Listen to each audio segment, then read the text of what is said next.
been a while since I did a sit-down video. It's so awkward. Also, do not mind my background. These bookshelves are temporary. I'm getting a larger one, so it'll fit all the other books on my wall shelf. So yeah, I'm really excited for that. I am organizing my room to make it more my own, and I'm really excited to maybe film a bookshelf organization video when my new shelves arrive. Maybe, would you guys want that? I don't know, but yeah, if I don't forget, it could happen. So yeah, just ignore these for a little bit. That's why there are empty spaces here, because I'm going to talk about some of the books and also some of the books I will be reading for Clear Your Shit, and that is why they are not on the shelves. So yes, okay. I'm so sorry. Okay, hi! I'm Sherry and you've stumbled upon my channel, and today I'm going to be sharing with you guys my October wrap-up. October was a good reading month, in my humble opinion. I read a total of 9 books, which is the most that I've read in a month this entire year.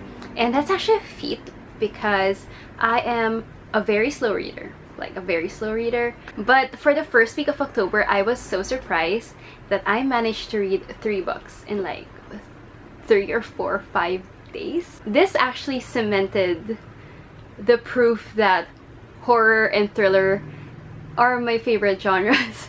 So yeah, I really enjoyed the books that I read this month. Last month, October. This is a late wrap-up, but yeah, I'm going to do it anyway because I really want to talk about some of the books, and I was proud of myself for reading the amount that I did. And even if I did give some of these books like a relatively average rating, they are still books that I would recommend, and they just did not, you know, work for me personally, but I still did enjoy them. Does that make sense? I forgot to mention, by the way, that I joined the Hocus Pocus and Spooktober readathons last October. Spooktober had a Discord, and I mentioned some of the books on my TBR, and a lot of them were other people's favorites, so I'm sad that some of them were like average for me, but they were still good and I still enjoyed them actually. So yeah, I keep this is like a long ramble, but yeah, as a final note, I succeeded in Hocus Pocus readathon. It's the first readathon I succeeded. The only book I didn't read for the Hocus Pocus readathon was the group book. I read for all the prompts, I watched the movie. The only book I didn't read and the only prompt I didn't do was to read the group book, which is Devouring Grey. And honestly speaking, I didn't really have any plans to read it in the first place. So yeah, so for Spooktober I read like for 3 prompts, and I feel bad that I didn't focus on Spooktober, but most of the books I wanted to read just really fit Hocus Pocus instead. But yeah, I don't know how I managed to read 9 books actually. I wanted to read more, but then I got a little slumpy at the end of October when it was nearing Halloween. I'm going to be sharing the books in order of when I read them, so yeah. The first 3 books and the last book I read last October were for my 2020 Ladies of Horror Fiction Award winners video, and I will link that below if you guys are interested in seeing what I think about those books in depth. But I will talk about them briefly here, like just like the main points, what I think about them, my star reading, yada yada yada. But yeah, for more in-depth review, check out the video, which I will link down below. So the first book that I read last October was All That's Fair by S.H. Cooper. Absolutely loved this book, absolutely loved this short story collection. It was creepy but also emotional, which is a pretty difficult combination to pull off, but I absolutely loved it. I read it in one sitting. I think I read it in like 4 hours. I think I started reading it at like 5 a.m. and I just could not put it down. It's women-centric horror, but I felt so many emotions reading it. It was just, I teared up during some of the stories, and I was like, I don't know if I'm sad or if I'm scared. Read it, please. I urge you to read it. Also, the author, S.H. Cooper, is such a sweetheart, and I'm going to read just about anything she puts out. I think I'm going to read next Inheriting Her Ghosts, and I'm excited for that. I just don't know when exactly I'm going to read it, but I'm definitely reading it soon. And then the next book I read was Hide and Seeker by Daka Herman. This was my first venture into middle grade horror, and I was not disappointed. If all middle grade horror was this good, I will definitely be checking out more of them. If you guys have any recommendations for middle grade horror, please leave them down below, because I would really like to get into more of them, because I was so invested in this story actually, and I will never look at hide and seek the same way again after reading this. It was really atmospheric, it was eerie, and it was actually creepier than most of the adult horror that I read. And then the next book that I read was The Year of the Witching by Alexis Henderson. I read this in a day, which surprised me because I never read books more than 300 pages in a single day, but I read this in a span of 24 hours and I loved it. My only qualm was that the ending felt too easy. I just didn't get enough of it in the end. That's why I gave it 4 stars. I would have given it 5 because the beginning and the middle were really strong, but by the end I was just... Eventually I got a little bored, but it was really good. I loved the folklore, I loved the myth, I loved the story of the witches. I loved the mini sapphic representation of the witches. Just, it was everything you could ask for in historical horror about witches. Just incredible. Incredible, eerie. It's just the ending was a little lackluster for me, and that's really disappointing, but I still loved it, and I get why a lot of people love this book as well. Definitely worth the hype. The next book that I read was a buddy read with Jess the Book Freak, whose channel I will be linking down below. Thank you so much, Jess, for buddy reading with me, because otherwise I probably wouldn't have picked this book up, and that is The Lying Game by Ruth Ware. I think Jess and I had the same opinions about this book for the most part. It was okay. It was an okay read, and I don't know, I feel like the ending was, I don't know if it's a little too contrived, but it just got real weird real fast. The premise was super interesting. I love the premise. I love the idea of these girls making a game out of how much lying they can get away with. Love that concept. So excited to read this because of that. But as the story went on, it just felt, I don't know, I don't even know how to describe it. It was boring during some parts, and by the end it was just, I kind of saw it coming, but at the same time I didn't want to see it coming, because that was like, no. It was too obvious, I feel like. Literally, if you check my Goodreads page for a review of this book, I literally just said, well, because I have no words to describe this, except that I loved the flashbacks, but that's about it.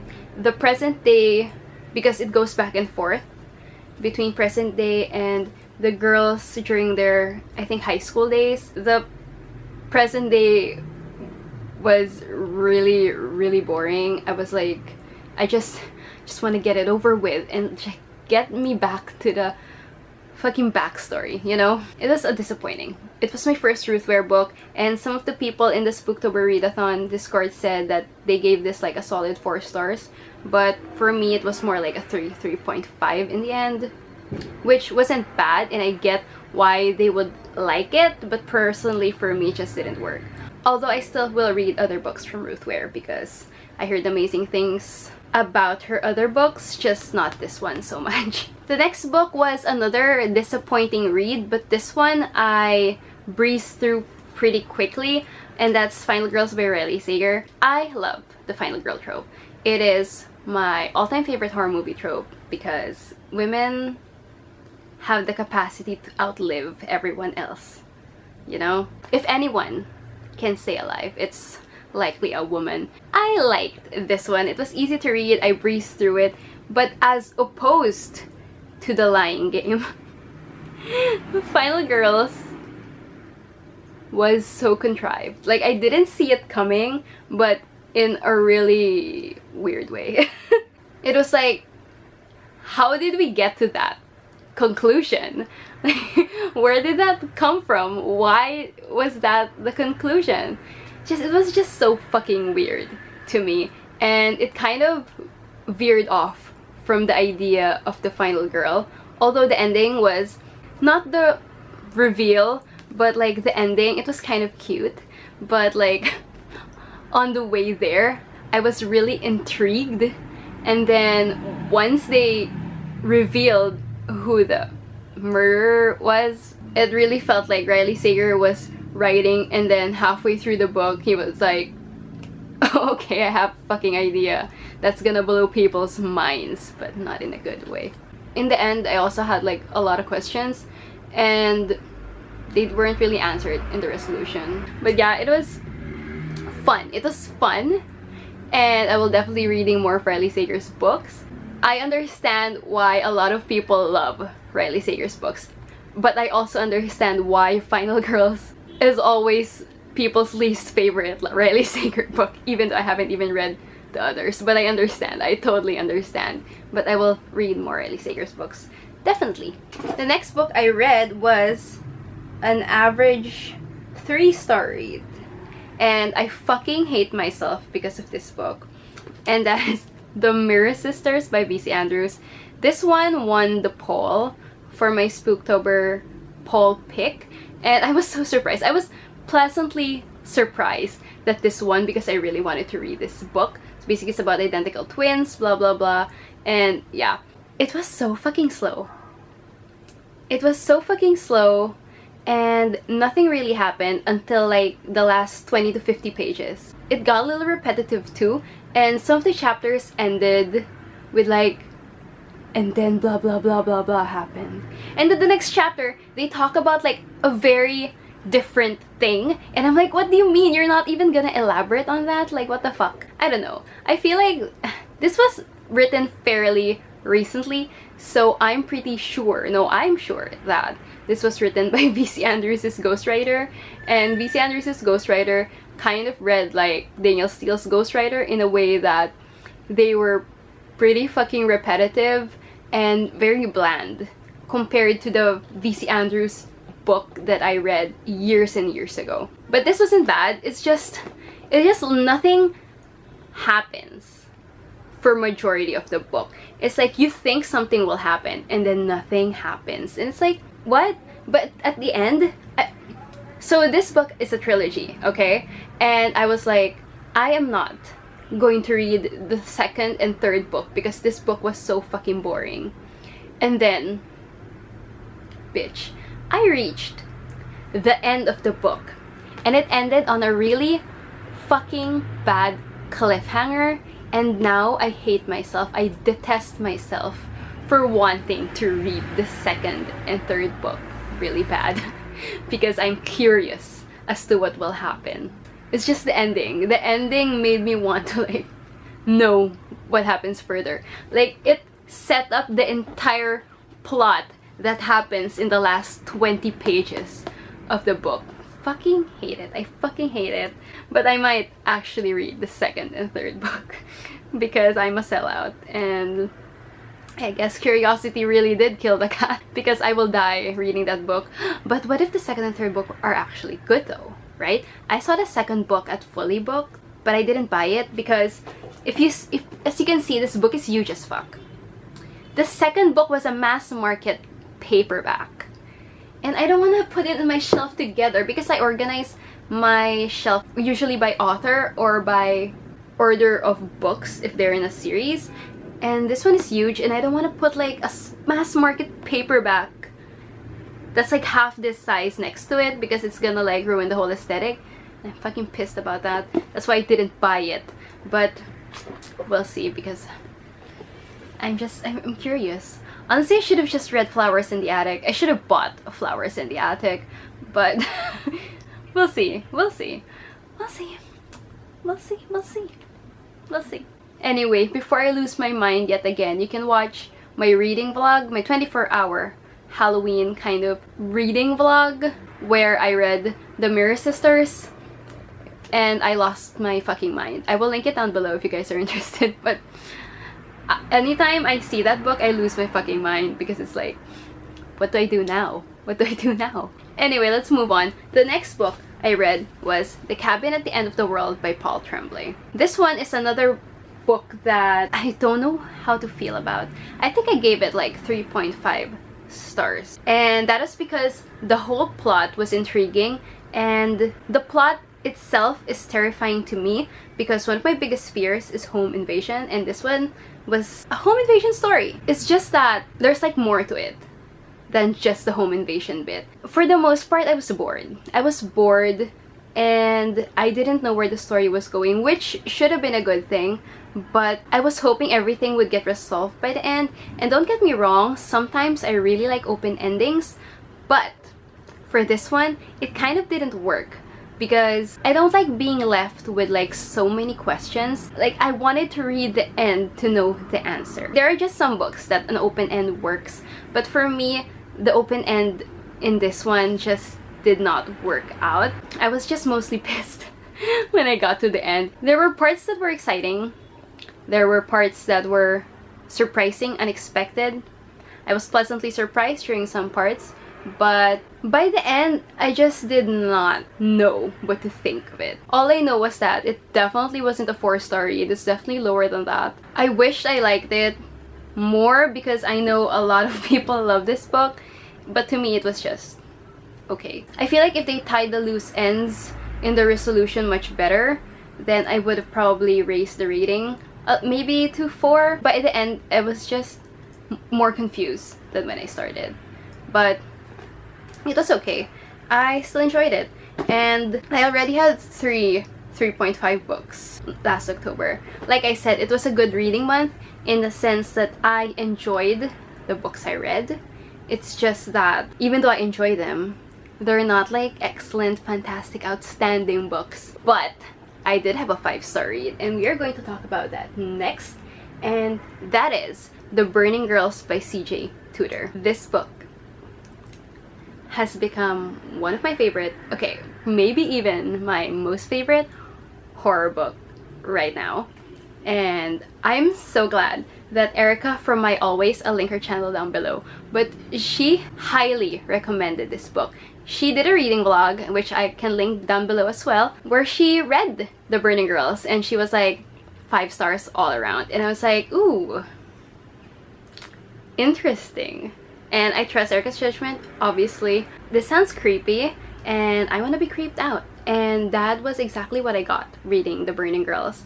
I was thoroughly creeped out. It was so dark. It was kind of a unique story, but it just got really fucking dark during some times.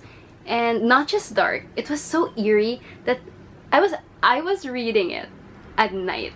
Like, I was staying up until like 2 or 3 a.m. reading it, and I was like, this is not a good idea, because some parts I got to like the parts where it was truly horrifying, and I think I got goosebumps. But even though I wanted to stop reading and go to sleep before the nightmare-inducing parts, I just couldn't stop because I wanted to keep reading it, and I was not disappointed. It was incredible, amazing, beautiful, and such a unique story. The resolution caught me off guard.